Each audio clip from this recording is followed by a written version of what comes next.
Welcome everyone, সবাইকে স্টোরিয়ারে স্বাগতম। তো তোমরা যারা জেই নিট এর প্রিপারেশন নিতে চাচ্ছ, তোমাদের জন্য একটা খুব ভালো খবর আছে। সেটা কি, আমরা শুরু করতে চলেছি স্টোরিয়ারের পক্ষ থেকে দিগন্ত ব্যাচ। এই দিগন্ত ব্যাচে যারা এখনো পর্যন্ত এনরোল করোনি, তারা এখনই গিয়ে এনরোল করে নাও। ওয়েবসাইটে গিয়ে, ডেসক্রিপশনে লিঙ্ক দেওয়া আছে, সেখান থেকে ওয়েবসাইটে গিয়ে এনরোল করে নাও। তো চলো শুরু করা যাক আজকের আলোচনা। ওকে, আজকে আমি যে টপিকটার উপর আলোচনা করব, পদার্থের কঠিন অবস্থা। ক্লাস 12-এর একটি অতি গুরুত্বপূর্ণ চ্যাপ্টার, পদার্থের কঠিন অবস্থা, সলিড স্টেট। তো চলো শুরু করা যাক। প্রথমত আমি যে টপিকটা নিয়ে আলোচনা করব, একক কোষ। একক কোষটা কি না, কোনো কেলাস জালকের যে ক্ষুদ্রতম মৌলিক প্যাটার্ন বা বিন্যাসকে ত্রিমাত্রিক অঞ্চলে সুষমভাবে ও পর্যায়ক্রমে পুনরাবৃত্ত করলে সমগ্র কেলাস জালকটি গঠিত হয়, তাকে বলা হয় একক কোষ। ওকে, তো একক কোষ জিনিসটা কি? একক কোষ হচ্ছে একটা কেলাস জালকের একটা পার্ট, একটা অংশ। এই যে দেখতে পাচ্ছ, এই যে এইটা, ওকে একটু ওয়েট, ঠিক আছে। তো দেখো, এই যে এটা দেখতে পাচ্ছ, এই যে পুরো এইটা কি একটা কেলাস জালক। কেলাস জালকের এই যে পার্ট, এই যে অংশটা, এরকম অনেক অংশ আছে। সেই অংশগুলোকে বলা হয় একক কোষ। এক একটাকে বলা হয় ইউনিট সেল বা একক কোষ। তাহলে একক কোষ কি? তাহলে কেলাস জালকের একটা অংশ হলো একক কোষ। ওকে, বোঝা গেছে? তাহলে নেক্সট দেখো, একক কোষ ক রকমের হয়? মূলত 4 রকমের হয়। এসসিসি অর্থাৎ সিম্পল কিউবিক সেল, অর্থাৎ সরল ঘনকাকার একক কোষ, আর বডি সেন্টার্ড সেল অর্থাৎ দেহকেন্দ্রিক, আর ফেস সেন্টার অর্থাৎ পৃষ্ঠকেন্দ্রিক, আর একটা হয় এন্ড সেন্টার্ড সেল। তো এই 4 ধরনের সেল আছে, কিন্তু তোমাদের সিলেবাসে মূলত আমি 3টে নিয়ে আলোচনা করব। 3টে রয়েছে, 3টে নিয়ে বিস্তৃত আলোচনা রয়েছে, এসসিসি, বিসিসি আর এফসিসি। ইসিসি নিয়ে এই মুহূর্তে খুব একটা তেমন কিছু নেই, তোমাদের সিলেবাসে নেই। ওকে, তো চলো। তো এসসিসি অর্থাৎ সিম্পল কিউবিক সেল, বিসিসি অর্থাৎ বডি সেন্টার্ড সেল, এফসিসি অর্থাৎ ফেস সেন্টার্ড সেল, আর ECC end centred cell. SCC আগে সেলগুলোর স্ট্রাকচারটা একটু দেখে নাও। এসসিসি অর্থাৎ সিম্পল কিউবিক সেলে কি দেখা যায় না, প্রান্ত। এই প্রান্তগুলোতে যদি আমি আঁকি একটা সেলকে, এইভাবে যদি আঁকা যায়,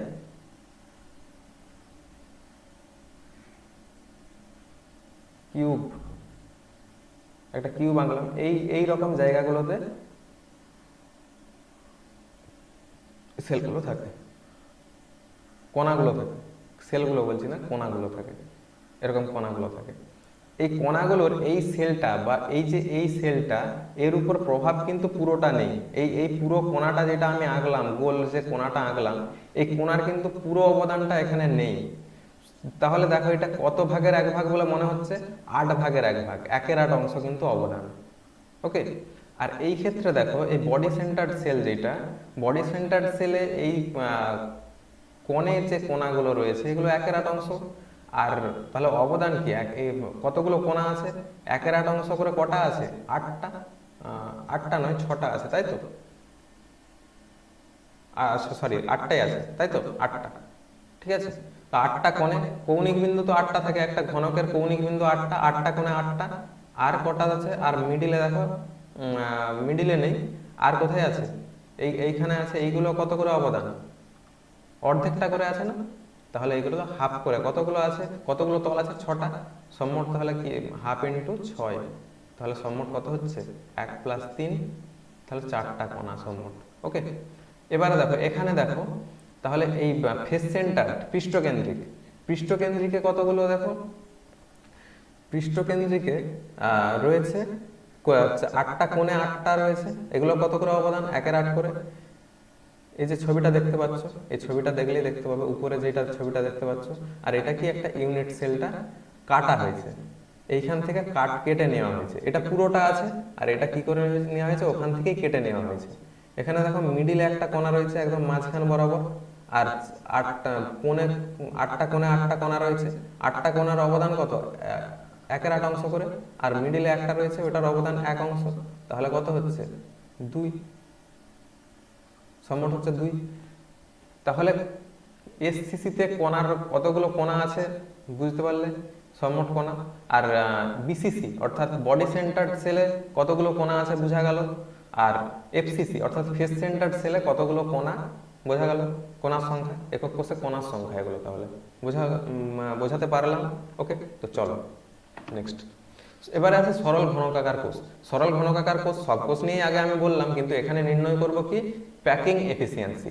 প্যাকিং এফিসিয়েন্সি অর্থাৎ প্যাকিং এফিসিয়েন্সি মানে প্যাকিং দক্ষতা, প্যাকিং দক্ষতা। ওকে, চলো।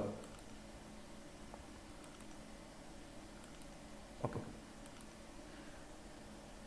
এই যে কোণাটা দেখতে পাচ্ছ, এই যে কোণাগুলো, এগুলোর অবদান কত? 1/8 তাই তো? এক একটার অবদান 1/8। অর্থাৎ এরকম এই রকম দেখতে 8টাকে যোগ করি যদি, তাহলে একটা কিন্তু কি পাওয়া যাবে? একটা গোলক পাওয়া যাবে, একটা গোলক পাওয়া যাবে। ওকে, এরকম 8টা কোণাকে যোগ করলে এরকম, সরি কোণা বলছি, এটা পুরো কোণা নয়, এটা 1/8, একটা পুরো কোণার 1/8। ওকে, চলো। তাহলে এখানে প্যাকিং এফিসিয়েন্সি অর্থাৎ প্যাকিং দক্ষতা, প্যাকিং দক্ষতা সমান আমরা কি জানি? কণাগুলোর মোট আয়তন, কণাগুলোর মোট আয়তন বাই কোষের মোট আয়তন। তাহলে কণাগুলোর মোট আয়তন হিসাব করা যাক। কণা কতগুলো রয়েছে? 1/8 করে। এক একটার অবদান কত? 1/8। 1/8 করে কতগুলো রয়েছে? 8টা। 8টা কৌণিক বিন্দুতে 8টা রয়েছে, তাই তো? 8টা কৌণিক বিন্দুতে 8টা ইন্টু একটা গোলকের আয়তন কত হয়? 4/3 পাই আর কিউ। ওকে, আচ্ছা, এর ব্যাসার্ধটা আর, হ্যাঁ, এই যে ব্যাসার্ধটা এটা হচ্ছে আর, তাহলে 4/3 পাই আর কিউ। তাহলে এই ব্যাসার্ধটা যদি আর হয়, তাহলে এইটাও কত? আর, তাই তো? তাহলে আর আর, তাহলে এই যে ঘনকটা, এই ঘনকটার বাহুর দৈর্ঘ্য কত হচ্ছে? 2r, তাই তো? 2r। 2r যদি হয় তাহলে আয়তন কত? ঘনকটার আয়তন মানে এই কোষটার আয়তন, এই কোষ বলতে কোষটাই তো ঘনক, মানে একক কোষটাই তো ঘনক। তাহলে ওই ঘনকটার আয়তন কত? ঘনকের আয়তনের সূত্র কি? বাহু কিউ, তাই তো? তাহলে বাহু কিউ হলে এটা কত হবে? 2r কিউ, 2r এর হোল কিউ। তাহলে কত হচ্ছে? এটা যদি কাটাকাটি করি, 8 কেটে যাবে, তাহলে কত হচ্ছে? 1 গুণিত 4/3 পাই আর কিউ। তাহলে আলটিমেটলি আসছে 4/3 pi r cube. Okay, 4/3 pi r cube by 2r এর হোল কিউ, তাহলে 8r কিউ। তাহলে আর কিউ কেটে গেল, আর এখান থেকে 2 হবে, তাই তো? ওকে, তাহলে কত হচ্ছে? 1/6, 1/6 ইন্টু পাই, তাহলে কি? Pi by 6। তাহলে সরল ঘনকাকার কোষ অর্থাৎ এসসিসির প্যাকিং এফিসিয়েন্সি কত? পাই বাই 6। ওকে, তো চলো, ঠিক আছে। আর হচ্ছে দুটো কোণার মধ্যে ন্যূনতম দূরত্ব কত? দুটো কোণার মধ্যে ন্যূনতম দূরত্ব মানে কি? দুটো কোণার কেন্দ্রদ্বয়ের দূরত্ব, কেন্দ্রদ্বয়ের দূরত্ব কত হচ্ছে? 2r। সেটা তো আমি আগেই বললাম। ওকে, তাহলে বোঝা গেছে। তাহলে সরল ঘনকাকার কোষ, একক কোষের যে প্যাকিং এফিসিয়েন্সি, এটা ক্লিয়ার পুরো? ঠিক আছে, তো নেক্সট যাওয়া যাক। দেহকেন্দ্রিক ঘনকাকার একক কোষ। দেহকেন্দ্রিক ঘনকাকার একক কোষ অর্থাৎ body centred cell. Body centred unit সেলের ক্ষেত্রে দেখো কতগুলো কোণা হবে?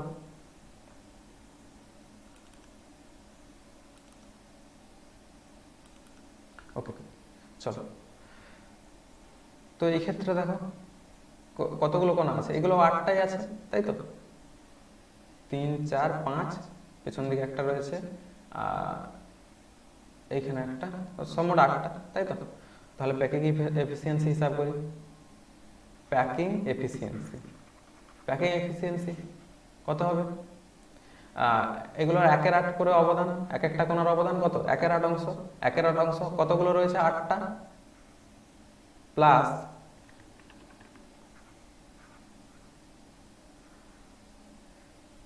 কোণা সংখ্যা আমি আগে হিসাব করে দেখিয়েছি, তো আরেকবারও দেখে নাও, একবারে দেখে নাও তাহলে। ওকে, চলো। আর একটা কোণা রয়েছে দেখো, মাঝখানে রয়েছে, ওই কোণাটার অবদান কত?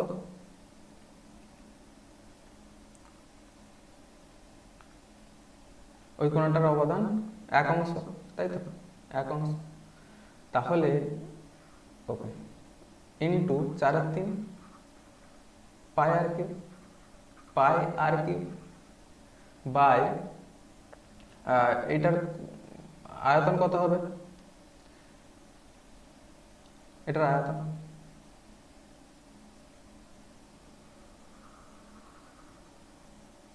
এটা কর্ণ বরাবর দেখো, এটার কর্ণ বরাবর দেখো, এটা কর্ণ। তাহলে এই কর্ণ বরাবর যদি হিসাব করা যায় তাহলে দেখো কত হচ্ছে। ঘনকের কর্ণের সূত্র কি? ঘনকের কর্ণ, এই যে এই ঘনকটা দেখতে পাচ্ছ, ঘনকের কর্ণের সূত্র হয় √3a, তাই তো, √3a। ঠিক আছে, আর এইটা পুরোটা কত হচ্ছে, এইটা যদি আর হয় এটাও কত আর, আর এই যে ঘনক, এই যে পুরো গোলকটা, এটার ব্যাসটা কত হবে 2r, সম্মট কত হচ্ছে 4r, তাই তো। তাহলে 4r এটা সমান কি 4r, 4r, তাই তো। ঠিক আছে, তাহলে a সমান কি হচ্ছে, a সমান 4r বাই √3, 4r বাই √3। ঠিক আছে, তাহলে এটা কি হবে 4r বাই √3 এ কিউ হয়, তাহলে 4r বাই √3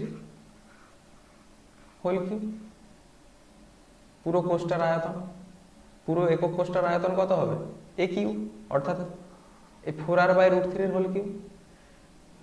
এই যে এই জায়গাটা বোঝা গেল নিশ্চয়ই।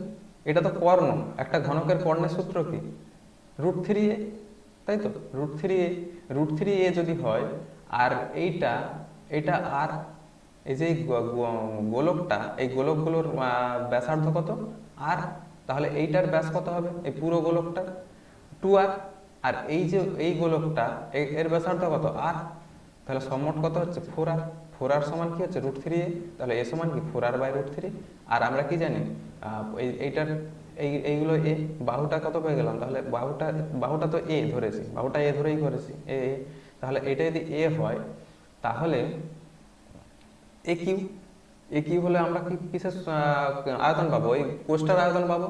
ঠিক আছে, তাহলে কত হচ্ছে 1 + 1, 1 + 1 into 4/3 pi r cube, 4/3 pi r cube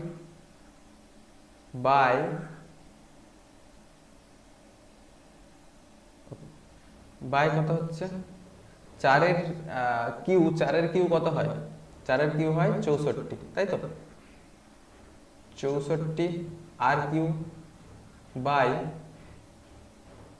3√3, √3 whole Q 3√3। ওকে, চলো তাহলে কি হচ্ছে আর কিউ কেটে যাচ্ছে, আর এটা তো তাহলে কত হচ্ছে 2 ইন্টু 4/3 পাই বাই 64/3 √3, তাহলে 3 কেটে গেল, এটাতে 64, সরি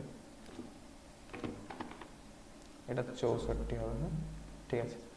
তাহলে এটা কত হচ্ছে 4 দিয়ে কাটলে 4 16 64, আর এটা 2 দিয়ে কাটলে হয়ে যাবে 8। ওকে, তাহলে কত হচ্ছে পাই বাই 8√3, 8√3। ওকে,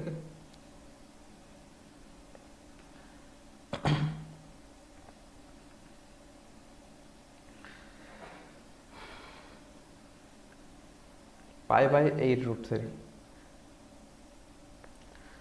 আচ্ছা, এটাকে যদি আমরা ক্যালকুলেশন করে যদি বের করি, পায়ের মান যদি বসিয়ে দিই, পায়ের মান বসালে এটা অ্যান্সারটা আসবে 0.68।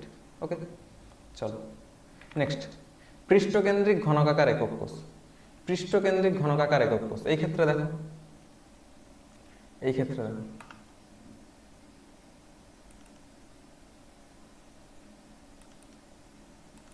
ওকে, তো এই ক্ষেত্রে কর্ণটা প্রথমে ক্যালকুলেশন করে নেব।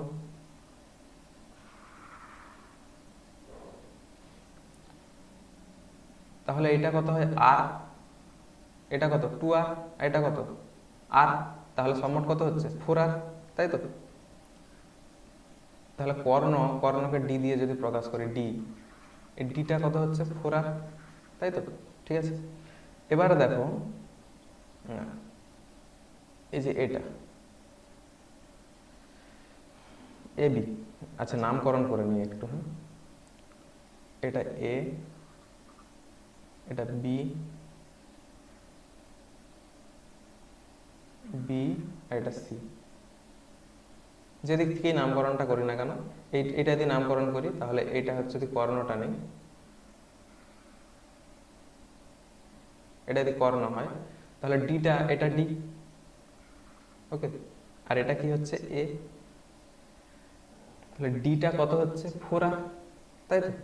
আর 4r এমনিতে আমরা ঘনকের কর্ণ কি জানি, ঘনকের কর্ণের এটা যদি ঘনক না, এটা আচ্ছা এটা যদি বর্গক্ষেত্র, এটা একটা বর্গক্ষেত্র, এই তলটার, এটা যেহেতু পৃষ্ঠকেন্দ্রিক সেহেতু এই তলটার যে তলটা ক্যালকুলেশন করে নিলেই হবে। তো এই তলটার কর্ণ, এটা যদি বর্গক্ষেত্র হয়, বর্গক্ষেত্রের কর্ণের সূত্র কি √2a, তাই তো? √2a, তাহলে √2a সমান কি হচ্ছে 4r, তাই তো?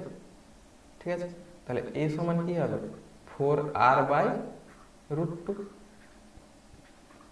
তাহলে কত হবে 4r, 4কে √2 দিয়ে করলে, তাহলে 4কে এইভাবে লিখতে পারি 2 × 2r/√2, তাহলে √2 কাটলে কত হবে এটা √2, তাহলে কত হচ্ছে 2√2r, 2√2r, ওকে, তাহলে এ পেয়ে গেলাম। এবার প্যাকিং এফিসিয়েন্সি নির্ণয় করি, পি সমান কি হয়, কণাগুলির মোট আয়তন, কণাগুলির মোট আয়তন, কতগুলো কণা থাকে এতে পৃষ্ঠকেন্দ্রিকে কণা, তাহলে হিসাব করা যাক 1/8, আচ্ছা কণাটা অন্য জায়গায় হিসাব করে নিই, আগেও আমি হিসাব করেছি তো আরেকবার দেখে হিসাব করে দেখিয়ে দিচ্ছি। তো কণা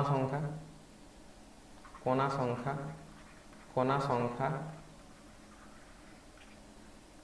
কতগুলো, দেখো 8টা, 1/8 করে অবদান আছে কতগুলোর 8টা, যুক্ত তারপরে পৃষ্ঠে যেগুলো আছে ওগুলো হাফ করে অবদান, সম্মোট কটা তল আছে 6টা, 6টা তলে 6টা আছে, তাহলে 6, সম্মোট কত হচ্ছে 1/8, মানে 1/8 × 8, তাহলে 1 হচ্ছে, যুক্ত এটা কত হবে 3,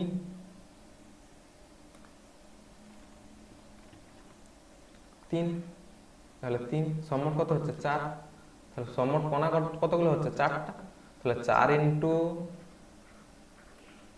4/3 πr³ বাই ওই কণাটার বলছি ওই কোষটার মোট আয়তন, কোষটার মোট আয়তন কত হবে a³ অর্থাৎ এই ক্ষেত্রে a কত 2√2r, 2√2r এর হোল কিউব, তাহলে কত হচ্ছে আলটিমেটলি 4 × 4/3 πr³ বাই 2 এর কিউব কত হবে 8 × 2√2, তাই তো 2√2 × r³ ক্যান্সেল, কেটে গেল, তাহলে কি থাকছে 4 × 2 = 8, 2 × 2 = 4, 2 2 কেটে গেল, তাহলে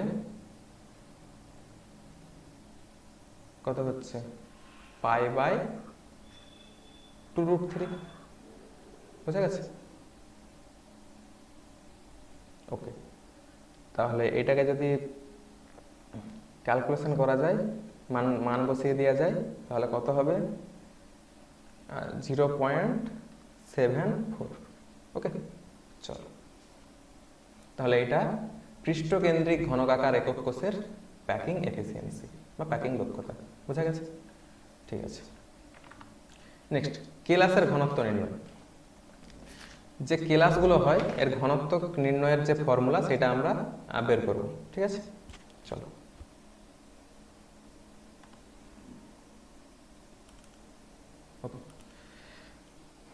কেলাসের ঘনত্ব দেখো, প্রতিটা পরমাণুর ভর, প্রতিটি পরমাণুর ভর, পরমাণুর ভর, পরমাণুর ভর। পরমাণুর ভর কি হয় না পারমাণবিক ভর। পরমাণুর ভর পারমাণবিক ভর বাই অ্যাভোগাড্রো সংখ্যা। পারমাণবিক ভরকে আমরা কি লিখি এম, এম দিয়ে প্রকাশ করি, তাই তো, এম আর অ্যাভোগাড্রো সংখ্যা এন। তাহলে প্রতিটি পরমাণুর ভর সমান কি পারমাণবিক ভর বাই অ্যাভোগাড্রো সংখ্যা, অর্থাৎ এম বাই এন। কেমন? আচ্ছা, প্রতিটা কোষের ভর, প্রতিটি কোষের ভর, কোষের ভর কত হয়? কোষের ভর পরমাণুর সংখ্যা গুণিত এম বাই এন, অর্থাৎ পরমাণুর সংখ্যা গুণিত প্রতিটা পরমাণুর ভর।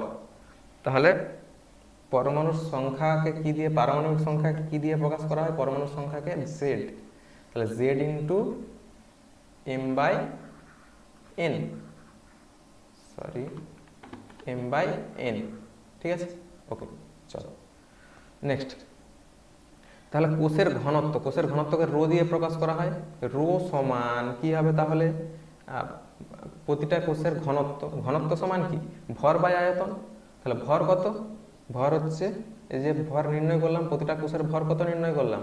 Z into M by N, Z into M by N. তাহলে Z into M by N by আয়তন, ভর বাই আয়তন। আয়তন কত? A cube. একটা কোষের আয়তন কত হয়? A cube. তাহলে এটা ক্যালকুলেশন করা যাক কত হবে। তাহলে পি ইকুয়াল টু, পি বলছি, রো, পি বলা হয়ে যায়, এটা রো, একটা পি বলে কেউ কিন্তু ভুল করবে না। Rho equal to Z M by N A Q, এটাই কিন্তু সূত্র। ওকে, তাহলে যে কোনো কেলাসের ঘনত্ব নির্ণয় করার সূত্র কি? Rho equal to Z M by N A Q. এখানে রোটা কি? ঘনত্ব। জেড কি? জেড হচ্ছে পরমাণুর সংখ্যা। এম কি?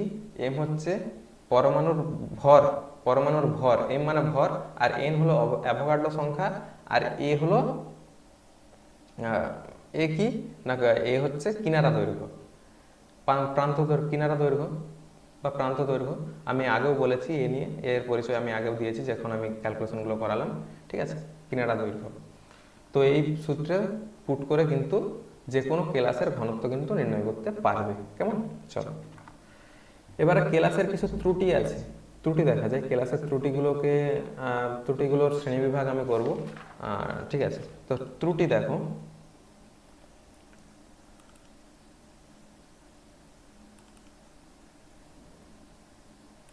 ওকে, চলো,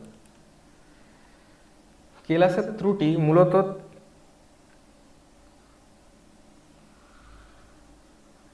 তিন প্রকার। একটা কি? প্রথমত বিন্দু ঘটিত ত্রুটি, ওটাকে বলা হয় পয়েন্ট ডিফেক্ট। ওকে, বিন্দু ঘটিত ত্রুটি, ইংরেজিতে পয়েন্ট ডিফেক্ট। আর তারপরে আর আছে রেখা ঘটিত ত্রুটি, অর্থাৎ লাইন ডিফেক্ট। তারপরে যেটা ত্রুটিটা আছে তল ঘটিত ত্রুটি, অর্থাৎ প্লেন ডিফেক্ট। ওকে, চলো, তাহলে পয়েন্ট ডিফেক্টকে আবার ভাগ করা যায় দু ভাগে। দু রকম পয়েন্ট ডিফেক্ট দেখা যায়। একটা হচ্ছে স্টয়চিওমেট্রিক, STRICHIOMETRIC। ওকে, বানানটা ঠিক আছে তো? যাই হোক, বানানটা ব্যাপার না, তোমরা একটু ঠিক করে নেবে। ঠিক আছে, ঠিকই আছে, আমি ভুল লিখিনি, ঠিকই লিখেছি। ঠিক আছে, তো স্টয়চিওমেট্রিক ত্রুটি।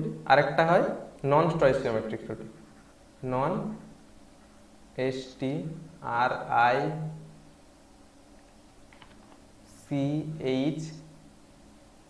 স্টয়চিওমেট্রিক, CHIOMETRIC,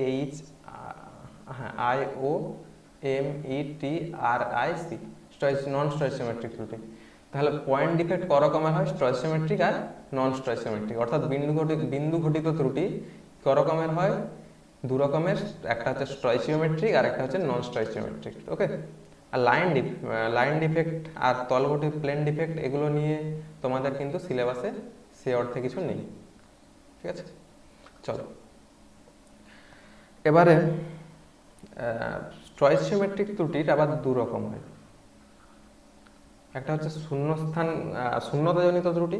শূন্যতাজনিত ত্রুটির মধ্যে একটা ভালো এক্সাম্পল যদি বলি, সেটা হয় স্কটকি ত্রুটি। স্কটকি ডিফেক্ট আর একটা ফ্রেনকেল ডিফেক্ট। এই স্কটকিটা হচ্ছে শূন্যতাজনিত ত্রুটি, আর ফ্রেনকেল যেটা বলছি ওটা আন্তঃস্থানিক ত্রুটি, ইন্টারস্টিসিয়াল আন্তঃস্থানিক ত্রুটি। আর এটা স্কটকি ত্রুটিটা হচ্ছে শূন্যতাজনিত ত্রুটি। এগুলা কিন্তু এটা শূন্যতাজনিত ত্রুটির উদাহরণ, স্টয়চিওমেট্রি ত্রুটির ভাগ কিন্তু নয়। এটা যদি মেন ভাগ যদি বলতে যাই তাহলে এটা শূন্যতাজনিত ত্রুটি। শূন্যতাজনিত ত্রুটির একটা এক্সাম্পল হলো স্কটকি ত্রুটি।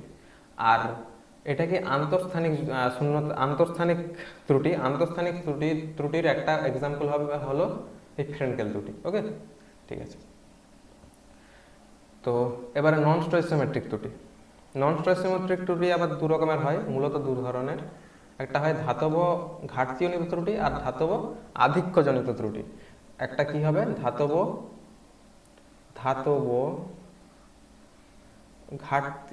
ঘাটতিজনিত আর আধিক্যজনিত, একটা আধিক্য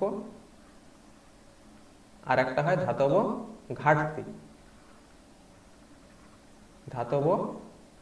ঘাটতি। ওকে, তাহলে একটা হয় ধাতব আধিক্য আর একটা ধাতব ঘাটতি। আর ধাতব আধিক্য যে ত্রুটিটা হয় এর আবার দুটো ভাগ আছে। এর দুটো ভাগ কি কি? ধাতব আধিক্যজনিত ত্রুটি দু রকমের হয়। একটা হচ্ছে অ্যানায়নের শূন্যতাজনিত ত্রুটি। অ্যানায়নের শূন্যতাজনিত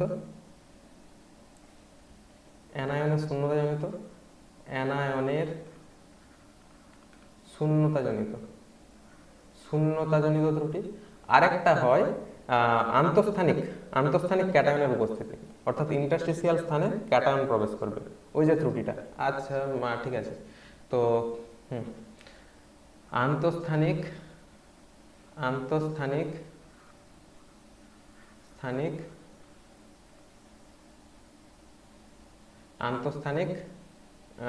ক্যাটায়নের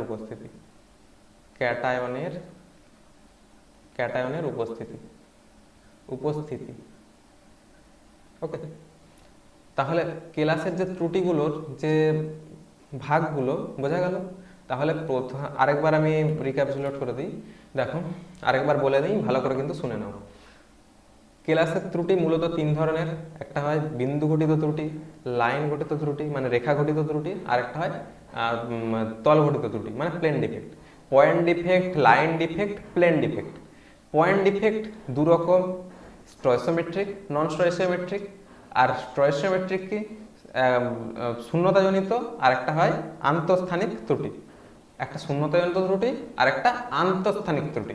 শূন্যতাজনিত ত্রুটির একটা উদাহরণ কি স্কটকি ত্রুটি, আর আন্তঃস্থানিক ত্রুটির একটা এক্সাম্পল হবে ফ্রেনকেল ত্রুটি। ওকে, নন স্টয়চিওমেট্রিক ত্রুটিকে আবার দুই ভাগে ভাগ করা যায়, প্রধান দুই ভাগে। একটা ধাতব আধিক্যজনিত ত্রুটি, একটা ধাতব ঘাটতিজনিত ত্রুটি। ওকে, আর ধাতব আধিক্যজনিত ত্রুটির দুটো ভাগ কি কি? দু রকমের হয় ধাতব আধিক্যজনিত ত্রুটি। অ্যানায়নের শূন্যতাজনিত ত্রুটি হয় আর আন্তঃস্থানিক ক্যাটায়নের উপস্থিতি। ওকে, চলো ঠিক আছে। তারপর দেখো স্কটকি ত্রুটিটা কি। দেখো স্কটকি ত্রুটিটা কিরকম না, এই রকম ত্রুটিতে কি হয় না, একটা কিছু সংখ্যক ক্যাটায়ন বা কিছু সংখ্যক অ্যানায়ন কি হয় না অপসারিত হয়ে যায়, ভ্যানিশ হয়ে যায়, কিছু সংখ্যক ক্যাটায়ন কিছু সংখ্যক অ্যানায়ন। এক্ষেত্রে একটা ভালো ব্যাপার যে চার্জের কিন্তু বাড়া কমা সেই অর্থে হয়নি। কারণ কি না, যতগুলো ক্যাটায়ন অপসারিত হয় ততগুলো অ্যানায়নও অপসারিত হয়। আর তাহলে কি হবে, যত সংখ্যক মাইনাস সরলো তত সংখ্যক প্লাসও সরে গেল, তাহলে কি হবে, কোনো ব্যাপার না। ঠিক আছে, তো এই ধরনের যে ত্রুটিটা এটা কি স্কটকি ত্রুটি। ঠিক আছে, চলো দেখো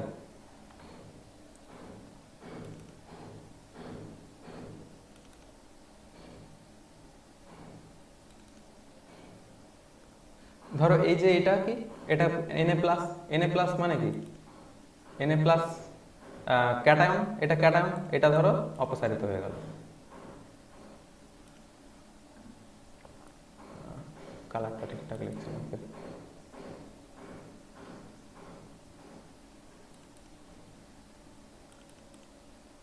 ধরো এটা অপসারিত হয়ে গেল।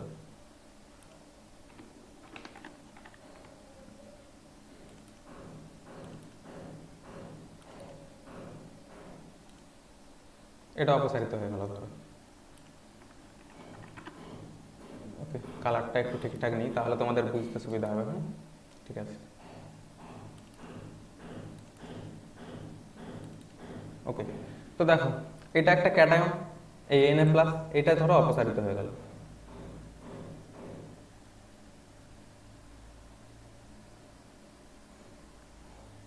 এটা অপসারিত হয়ে গেল। আবার একটা অ্যানায়নও অপসারিত হয়ে গেল, ধরো এটা অপসারিত হয়ে গেল। তাহলে এখানে কি চার্জের কোনো তফাৎ ঘটলো? চার্জের কিন্তু কোনো পরিবর্তন কিন্তু এখানে হলো না, কিন্তু কেলাসটার ঘনত্বের পরিবর্তন হয়ে গেল। কারণ এইগুলোর তো একটা কিছুটা অঞ্চল জুড়ে এত একটা আয়তন ছিল, এখানে তো আর একটা দখল ছিল, এই কেলাসে তো আর একটা পজিশন ছিল, দখল ছিল, সেটা কি আর আছে? সেটা কিন্তু আর নেই। তো এইগুলো যখন যেহেতু ভ্যানিশ হয়ে গেছে, এগুলো নিরুদ্দিষ্ট হয়ে গেল, তাহলে এখানে কি হলো? ঘনত্বের কিন্তু পরিবর্তন হয়েছে, ঠিক আছে?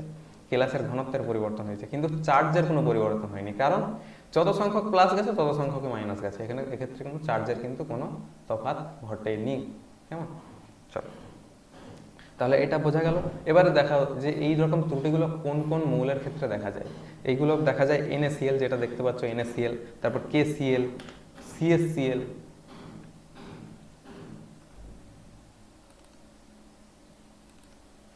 NaCl, তারপর KCl, তারপর CaCl, তারপরে আরেকটা AgBr। AgBr এমন একটা যৌগ যেটার স্কটকি ত্রুটি, ফ্রেন্কেল ত্রুটি দুটাই দেখা যায়। ওকে, তো এটা একটু মনে রাখবে যে AgBr এর স্কটকি ত্রুটি, ফ্রেন্কেল ত্রুটি দুটোই দেখা যায়। ওকে, ঠিক আছে। তো নেক্সট ফ্রেন্কেল ত্রুটি। ফ্রেন্কেল ত্রুটির ক্ষেত্রে কি না, কোনো ক্যাটায়নটা কোনো বাইরে যাবে না, ক্যাটায়ন বা অ্যানায়ন কোনোটাই কিন্তু কি হবে না, কি ক্যাটায়ন, এখানে মূলত ক্যাটায়ন আন্তঃস্থানিক স্থানে কি কে প্রবেশ করে? ক্যাটায়ন প্রবেশ করে এর মধ্যেই। মানে স্কটকি ত্রুটিটা কিরকম, যে ঘর থেকে বেরিয়ে যাওয়া, তুমি রাগ করে ঘর থেকে বেরিয়ে গেছো, সেটা হচ্ছে স্কটকি ত্রুটি। তাতে কি হবে না, তোমার ঘরের খাবার বাঁচবে, তাই তো? এটা একটা হয়, মানে সেই বেলার খাবার বাঁচবে, যদিও চলে আসবে, কখনো তো আর কেউ সারা জীবন থেকে যায় না বাইরে, তো ঠিক আছে। তো এরকম ব্যাপারটা আর কি।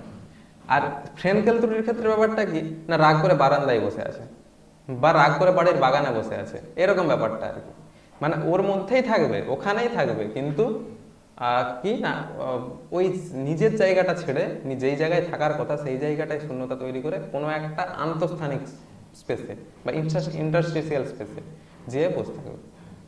এইরকমটা হচ্ছে ফ্রেন্কেল ত্রুটি। তো এইটা মূলত ক্যাটায়ন করে এরকম, অ্যানায়ন করে না। ক্যাটায়ন যেটা প্লাস চার্জ সে এরকম করে, অ্যানায়ন কিন্তু এরকম করে না, ঠিক আছে? এরকম এইভাবে মনে রাখবে। এখানে কি হয় না, তড়িৎ প্রশমতা তো বজায় থাকবে, আর এখানে তো কোনো কিছুর পরিবর্তন তো অ্যাকচুয়ালি হচ্ছে না, ঘনত্বেরও কোনো পরিবর্তন হচ্ছে না।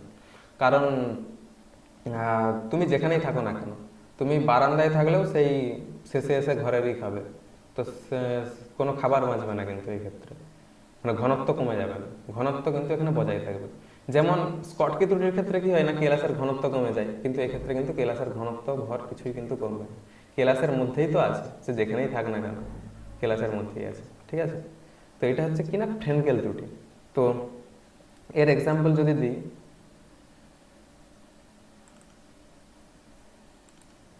এক্সাম্পল দেখে নাও, AgCl, তারপরে AgBr যেটা বলছিলাম, AgBr তো সবই হবে, তারপর AgI, এই সমস্ত যৌগের ক্ষেত্রে, এই সমস্ত যৌগের কেলাসের ক্ষেত্রে এই ফ্রেন্কেল ত্রুটি দেখা যায়। ওকে,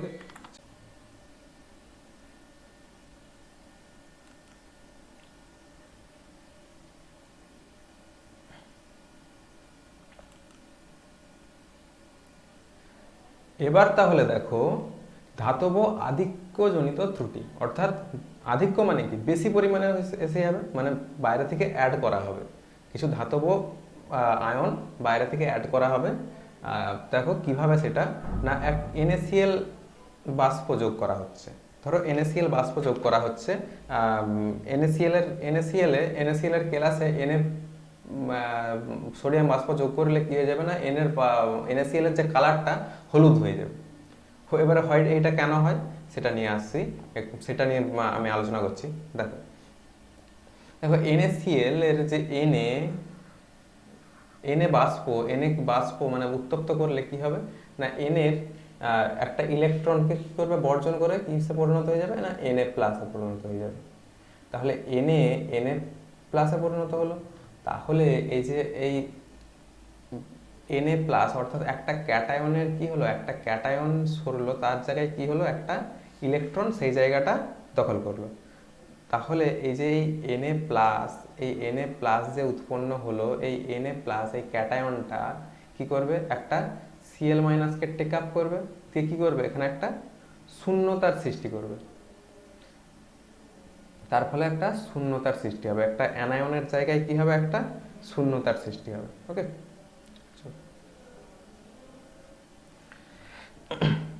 তাহলে এই যে যেখানে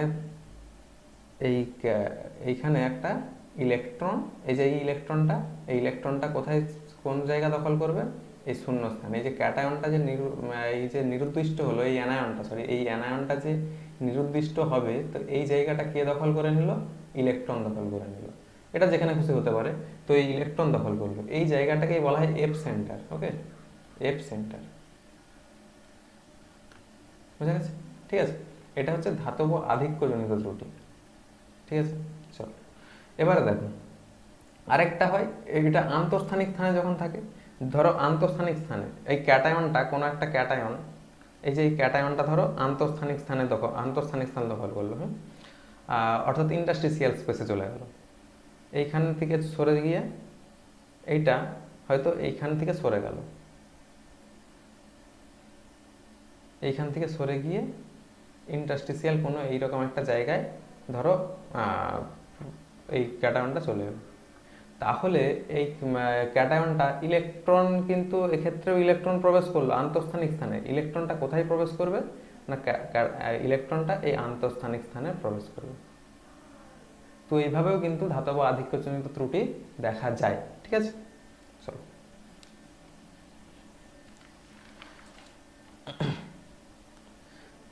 আসলে এখানে ব্যাপারটা কি হচ্ছে দেখো, মানে বাইরে থেকেই প্রবেশ করানো হচ্ছে ক্যাটায়নটা। এই ক্যাটায়নটা এই জায়গাটায় বাইরে থেকে ধাতব পদার্থ যদি প্রবেশ করানো হয়, ধাতব কিছু একটা পদার্থ প্রবেশ করানো হলেই তার যে ক্যাটায়নটা, সে ধাতুর যে ক্যাটায়নটা, সেটা কোথায় যাবে, এর মধ্যেই থাকতে হবে। এবারে এরা তো যে যার জায়গা দখল করে বসে আছে, যে কেউ তো যে যার জায়গা ছেড়ে দেবে না, যে যার জায়গায় বসে আছে কেউ সহজে জায়গা ছাড়বে না। কি তাহলে বাইরে থেকে যে আসছে তাকে কোথায় থাকতে হবে, একটা শহরের কথা ভাবো, একটা শহরে যদি বাইরে থেকে কেউ জমি জায়গা না কেনে, সে কোথায় থাকবে, শহরের একটা কোনো গলিতে বা বস্তিতে, সেখানে থাকতে হবে তাকে। সেরকম একে কোথায় থাকতে হবে, ওখানে এই মানে কোনো একটা এদেরই মাঝের কোনো একটা জায়গায়। ঠিক আছে, ওখানে থাকলো, যে যার জায়গা তো ধরে নিয়ে বসে আছে, কেউ তো ছাড়বে না যে যার জায়গা, তাই না? তো এই যে ক্যাটায়নটা প্রবেশ করলো এবং তার জন্য যে ইলেকট্রনটা প্রবেশ করলো, সেই ইলেকট্রনটাও কিন্তু এই আন্তঃস্থানিক স্থানেই থাকতে হবে। কোনো একটা ব্যক্তি যদি যায় কোনো একটা শহরে, জমি জায়গা না কিনে, তাকেও যেখানে থাকতে হবে, তাকেও কি একটা আলাদা জায়গায় থাকতে হবে, কোনো এমনি জায়গায় কেউ থাকতে দেবে না। যে যার জায়গা ঘেরে দিয়ে বসে আছে, সে যদি দুটো গরু নিয়ে যায়, সেই গরুগুলোকেও কোথায় রাখতে হবে, সেখানেই রাখতে হবে, অন্য কোনো জায়গায় রাখতে হবে। ফ্ল্যাটে তো আর রাখবে না, কেউ ফ্ল্যাটে রাখতে দেবে না। তো সেই জন্য সেরকম এইখানেই কিন্তু রাখতে হবে। ঠিক আছে, বোঝা গেছে? সেরকম ব্যাপারটা আর কি। তো এগুলো হচ্ছে ধাতব আধিক্যজনিত ত্রুটি। তো এইরকম একটা উদাহরণ যদি দিই, যেমন ZnO, zinc oxide, zinc oxide zinc oxide zinc অক্সাইডকে যদি উত্তপ্ত করা হয়, এটা একটা সলিড, এটাকে যখন উত্তপ্ত করা হবে, এটা জিঙ্ক 2+ আয়নে উৎপন্ন হবে এবং দুটো ইলেকট্রন উৎপন্ন হবে, দুটো ইলেকট্রন উৎপন্ন করবে এবং জিঙ্ক 2+ আয়নে পরিণত হবে, ক্যাটায়নে পরিণত হবে। তাহলে এই ক্যাটায়নটা এবং এই ইলেকট্রনটা, এই দুটোকেই কোথায় থাকতে হবে না, ইন্টারস্টিসিয়াল স্পেসে। বোঝা গেছে? ওকে, চলো এবার আছে ধাতব ঘাটতিজনিত ত্রুটি। এগুলো যত দূর পড়লাম এটা হচ্ছে ধাতব আধিক্যজনিত ত্রুটি। এবারে পড়বো ধাতব ঘাটতিজনিত ত্রুটি। ঘাটতি মানে ঘাটতি ঘটবে। কিরকম না, একটা ক্যাটায়ন নির্দিষ্ট হবে, ক্যাটায়ন নির্দিষ্ট হয়ে গেলে কি হবে, সেখানে শূন্যতা সৃষ্টি হবে, তাই তো? তাহলে দেখো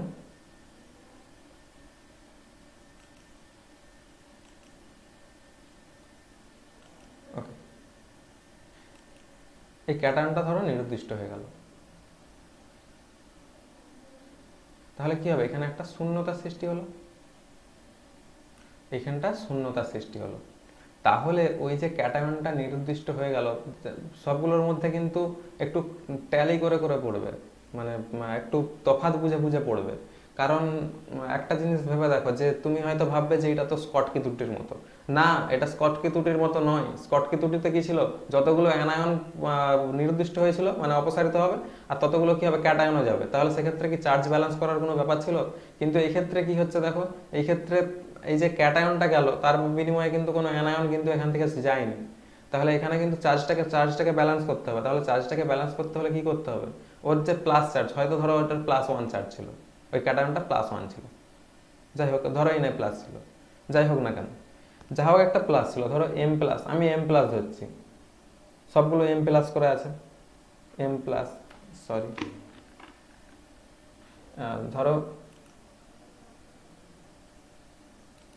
হ্যাঁ সবগুলো M+ করে আছে, M+, এটাও M+, এটাও M+, এটাও M+, এগুলো সবই M+ করে আছে। তাহলে এই চার্জটা সবই তো +1 করেছিল, তাহলে ওইটার যে চার্জ আর এইটার যে চার্জ, তাহলে এইটা তাহলে কি হতে হবে, M2+ হয়ে গেল। তার বিনিময়ে ওর একটা পাশেরই একটা কোনো একটা, সরি এগুলো অ্যানায়নগুলোকে প্লাস দিয়েছি, এগুলো ভুল হলো একটু, সরি, ওগুলো তো, হ্যাঁ সরি, এইগুলো M+ হবে, M+, ধরো এরকম M+ করে আছে, তাহলে এর পাশেরই একটা কোনো ক্যাটায়ন M2+ হতে হবে। চার্জটাকে ব্যালেন্স করার জন্য কি হয়ে গেল, ওর পাশাপাশি কোনো একটা ক্যাটায়ন চার্জ বাড়লো, তাহলে এইরকম একটা ঘটনা কিন্তু ঘটলো। এবার এইগুলো কিসের ক্ষেত্রে ঘটে, ferrous oxide, nickel oxide, ferrous oxide,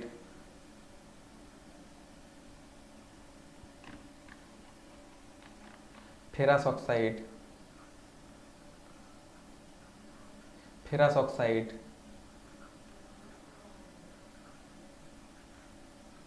nickel oxide, nickel oxide, এইগুলোর ক্ষেত্রে ঘটে। আচ্ছা এইগুলো আমি একটু ঠিক আছে, দেখো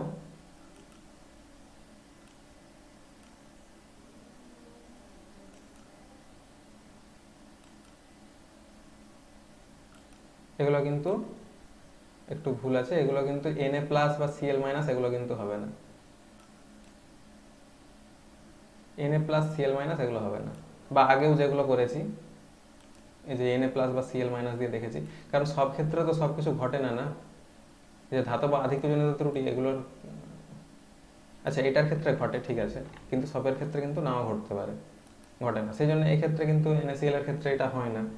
তো NaCl লিখবো না, এটা যা হোক একটা M+ লিখতে পারো, M+X- এরকম ভাবে লিখতে পারো, ঠিক আছে। নেক্সট, তাহলে এক্ষেত্রে কি হলো, চার্জটাকে ব্যালেন্স করার জন্য ওই সমসংখ্যক ক্যাটায়নের, ওই যে ক্যাটায়ন যেটা অপসারিত হলো তার চার্জটাকে ব্যালেন্স করার জন্য তার পার্শ্ববর্তী কোনো একটা ক্যাটায়নের চার্জ বৃদ্ধি পেল, ঠিক আছে, এরকম ঘটনাটা ঘটলো। এটা হচ্ছে ধাতব আধিক্যজনিত ত্রুটির ঘাটতিজনিত ত্রুটি, ঠিক আছে। Next, doping. ডোপিংটা কি, ডোপিংটা হচ্ছে বাইরে থেকে কি করা হয় না, প্রবেশ করানো হয়, অশুদ্ধি মেশানো হয়, বাইরে থেকে অশুদ্ধি মেশানো হয় পরিবাহিতা বৃদ্ধির জন্য, ঠিক আছে। তো সেইগুলোকে বলা হয় ডোপিং। তো ডোপিং সব সব কিছুর ক্ষেত্রে হয় না, যেমন NaCl এর কেলাসে ঘটে ডোপিং, ডোপিং করা হয়। এবার ডোপিং করার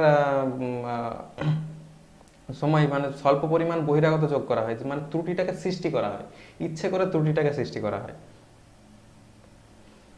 ঠিক আছে, এগুলোকে বলে কেলাসন।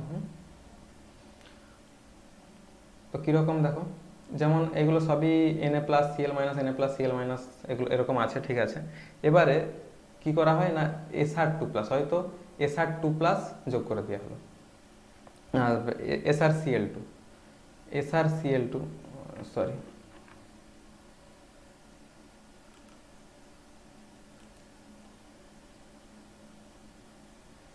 SrCl2 বাইরে থেকে অ্যাড করা হলো কি SrCl2।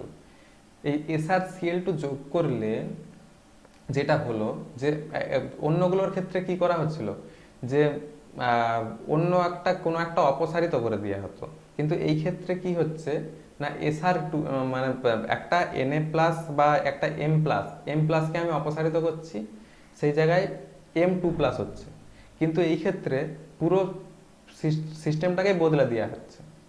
পুরো সিস্টেমটা নয়, মানে ওই যে ক্যাটায়নটা, ওই ক্যাটায়নটাকেই পুরোটাকেই বদলে দেওয়া হচ্ছে। এটা ধরো SR2+, SR2+, এই Na+টার পরিবর্তে SR2+ যোগ করে দেওয়া হচ্ছে। তাহলে Na+টা ফাঁকা অবস্থায় পড়ে আছে, তার জায়গায় কি দেওয়া হচ্ছে, কি প্রবেশ করানো হচ্ছে না SR2+। ওকে, তো এই রকম যে পদ্ধতিটা, এটার নামই কি ডোপিং।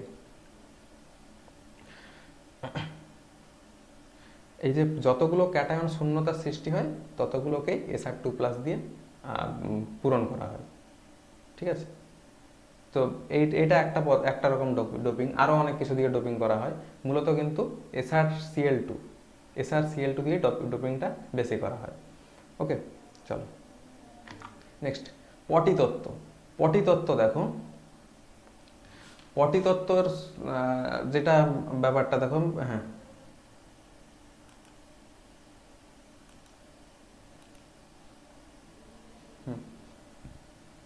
এনার্জি প্রোফাইল ডায়াগ্রাম একটা দেখো, যেমন লিথিয়ামের ক্ষেত্রে এনার্জি প্রোফাইল ডায়াগ্রাম যদি আমরা দেখি, এই সোয়াসে যদি এনার্জি হয়, এনার্জি, তাহলে এখানে কি আছে,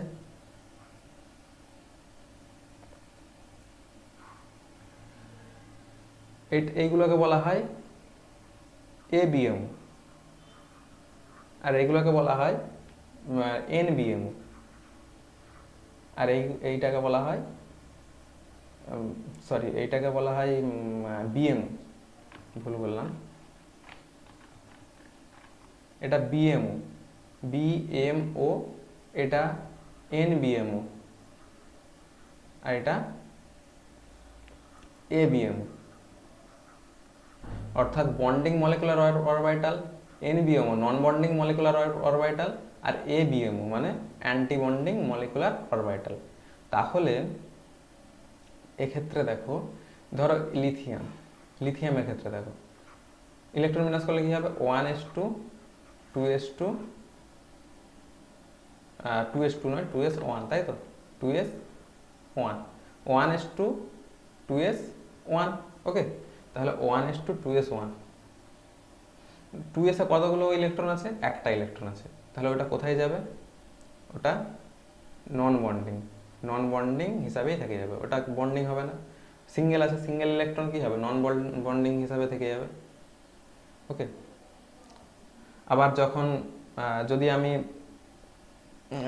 Li2 নিই, Li2, তাহলে এক্ষেত্রে কতগুলো অযুগ্ম ইলেকট্রন, দুটো, তাহলে দুটো যদি হয় তাহলে দুটো কি করবে, বন্ডিং করবে, তাই তো, বন্ডিং মলিকুলার অরবিটালে থাকবে।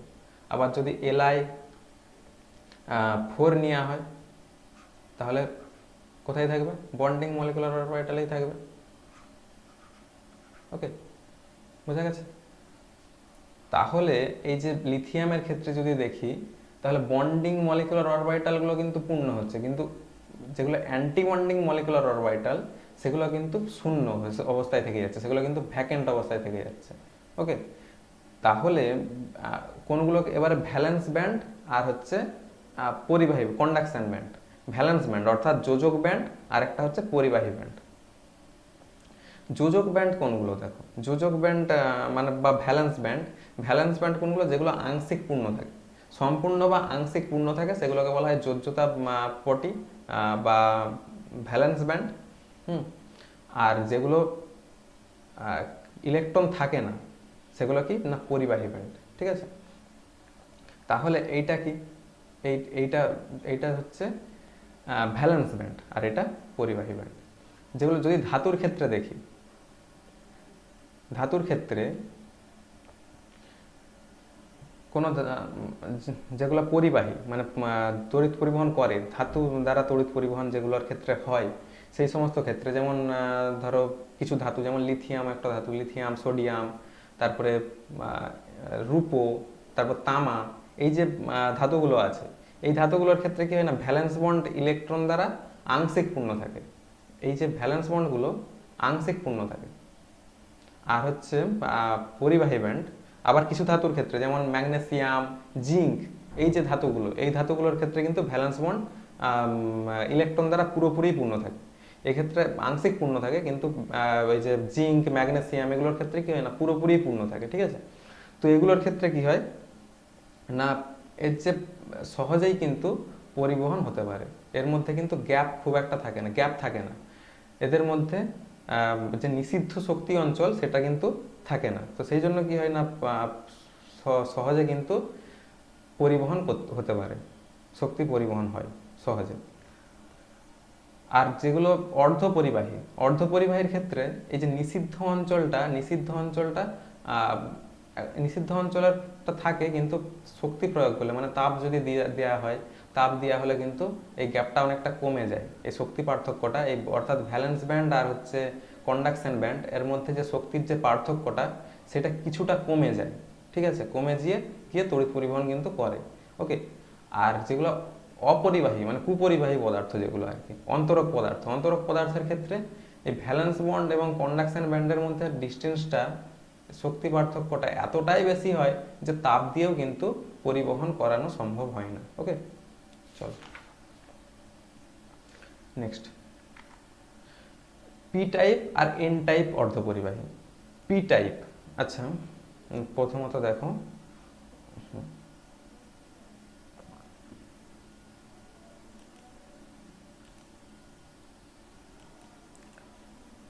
13 নম্বর শ্রেণী, 13 নম্বর শ্রেণী, 14 নম্বর শ্রেণী, 15 নম্বর শ্রেণী। 14 নম্বর শ্রেণীতেই আছে কি silicon, germanium, carbon, silicon, germanium এগুলো সব আছে। আর 13 নম্বরে কি আছে বোরন, অ্যালুমিনিয়াম, এগুলো সব রয়েছে। আর 15 নম্বরে কি আছে ফসফরাস, নাইট্রোজেন আছে, প্রথমে নাইট্রোজেনের কথা ছাড়লামই, নাইট্রোজেন, ফসফরাস, আর্সেনিক, এগুলো সব রয়েছে। এবার দেখো যখন এই যে পি টাইপ অর্ধপরিবাহী যেটার কথা বলছি, পি টাইপে এই যে গ্রুপ 14 যে মৌলগুলো রয়েছে সেগুলোকে গ্রুপ 13 অর্থাৎ এই 13 নম্বর গ্রুপের যে মৌলগুলো রয়েছে সেগুলো দিয়ে ডোপিং করা হয়। ঠিক আছে, সেগুলো দিয়ে প্রতিস্থাপন করা হয়। যেমন এই যে এখানে 4 যোজ্যতা ছিল, প্লাস চার্জ, যোজ্যতা ছিল প্লাস চার্জ 4, সিলিকন ছিল তাহলে যোজ্যতা ছিল প্লাস 4, সেখানে ডোপিং করা হলো কি দিয়ে, একটা বোরন দিয়ে। ঠিক আছে, একটা বোরনকে এখানে যোগ করা হলো, তাহলে চার্জ কত চলে এলো +3, এই চার্জটা হয়ে গেলো +3, তার যোজ্যতাটা +3 হয়ে গেল। আর একটা ইলেকট্রন সেই জন্য কি হচ্ছে কম পড়ছে, 4টা ছিল দিয়ে 4টা দিয়ে 4টা বন্ড গঠন করেছিল, ওই ক্লাসে বন্ড গঠন করে ছিল, দিয়ে যখনই +3 হয়ে গেল একটা ইলেকট্রন কমে গেল, তাহলে একটা ইলেকট্রন যখন কমে গেল ইলেকট্রনটা তো ঘাটতি পড়বে, তাহলে সেইখানে কি হয়ে যাবে একটা হোল সৃষ্টি হয়ে যাবে। এই যে হোলটা দেখতে পাচ্ছ এটা হচ্ছে হোল। তাহলে হোল কিতে কোন পরিবাহীতে অর্ধপরিবাহীতে হোল দেখা যায় না পি টাইপ অর্ধপরিবাহীতে হোল দেখা যায়, বুঝা গেছে? ওকে, তো এই হোলের মাধ্যমে কিন্তু ইলেকট্রন তড়িৎ পরিবহন হয়, এই সমস্ত অর্ধপরিবাহীগুলোতে এই হোলের মাধ্যমে মানে তড়িৎ পরিবাহিত হয়। তো এইটাকে পি টাইপ কেন বলা হয় না, কারণ পজিটিভ টাইপ, পজিটিভ, কারণ হোল, এটা হোল, এটা পজিটিভ, তো সেই জন্য এটা পজিটিভটা তড়িৎ পরিবহন করছে, এই হোলটা কিন্তু স্থানান্তরিত হতে পারে এখান থেকে এখানে, এখান থেকে বিভিন্ন, এই হোলটা স্থানান্তরিত হতে পারে, মানে বিভিন্ন জায়গায় কিন্তু এই হোলটা যেতে পারে। ওকে, মানে কি এই ইলেকট্রনটা হোলের জায়গা নিতে পারে, এই ইলেকট্রনগুলো পার্শ্ববর্তী যে ইলেকট্রনগুলো আছে সেগুলো হোলের জায়গাতে আসবে, তাহলে ইলেকট্রনটা যদি এই ইলেকট্রনটা যদি এই হোলের কাছে আসে তাহলে এই হোলটা সরে এখানকে যাবে, তাই তো?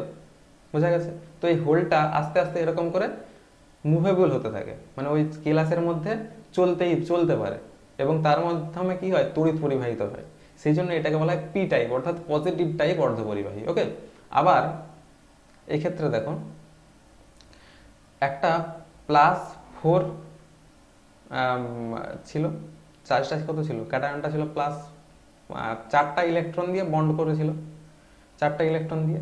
যখনই পঞ্চযোজী কোনো মৌলকে, যোজ্যতাটা যখন 5 হয়ে গেল, পঞ্চযোজী কোনো মৌল দিয়ে ডোপিং করা হচ্ছে, তখন মানে এই জায়গাটায় শূন্যস্থানটাকে পূরণ করা হচ্ছে কোনো একটা পঞ্চযোজী মৌল দিয়ে। পঞ্চযোজী মৌল মানে ফসফরাস হতে পারে, আর্সেনিক হতে পারে, এই সমস্ত দিয়ে যখন প্রতিস্থাপিত করা হচ্ছে তখন কি হবে, একটা ইলেকট্রন এক্সট্রা হয়ে যাচ্ছে, সেই এক্সট্রা ইলেকট্রনটা কি মুক্ত অবস্থায় থেকে যাবে। এই যে জালকের মধ্যে মুক্ত অবস্থায় থাকবে, এই ফ্রি ইলেকট্রনটা কি করবে, এই ফ্রি ইলেকট্রনটা এবারে তড়িৎ পরিবাহিত করবে।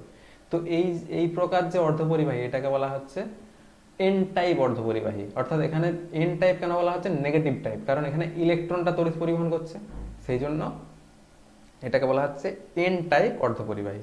ওকে, তো বন্ধুরা আজকের ভিডিও এই পর্যন্তই, দেখা হচ্ছে পরের ভিডিওতে। Thanks for watching.